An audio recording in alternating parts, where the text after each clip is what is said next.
জয়া যেন 18-র তরুণী, viral video. কে বলবে ঢালিউডের এই সুন্দরীর বয়স 50 ছুঁই ছুঁই, অথচ অনুরাগীদের কাছে তিনি এখনও সেই টিনেজার, যিনি নিজের রূপ লাবণ্যে দিনকে দিন মোহনীয় হয়ে উঠছেন, বয়সকে আড়াল করে রীতিমতো মুগ্ধতা ছড়াচ্ছেন। বলছি দুই বাংলার নন্দিত অভিনেত্রী জয়া আহসানের কথা। তার অনুরাগীদের অধিকাংশেরই মত বয়স বরং কমছেই জয়া আহসানের।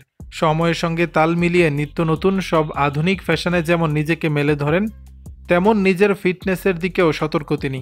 নানা রকম মেকওভারের ফটো সেশন, শর্টস, রিলস ভিডিওর মাধ্যমে নিজেকে মেলে ধরেন অভিনেত্রী। তারই ধারাবাহিকতায় সম্প্রতি এক মেকওভারে দেখা মিলল জয়াকে, যেখানে অভিনেত্রীর স্টাইল রীতিমতো তার বয়স কমিয়ে দিয়েছে। এক ভাইরাল শর্টস ভিডিওতে দেখা যায় একটি কাজ করা গোলাপি শাড়ি পরেছেন জয়া, সঙ্গে ছিমছাম মেকআপ ও টিনেজার হেয়ার স্টাইল যেন মুহূর্তেই অনুরাগীদের নজর কাড়েন অভিনেত্রী। তাই তো মুগ্ধতা প্রকাশ করে অনুরাগীরাও মন্তব্য করছেন, দিন দিন যেন বয়স কমছে জয়া আহসানের। দর্শক, বিষয়টি নিয়ে আপনাদের মতামত জানাবেন নিচের কমেন্ট বক্সে।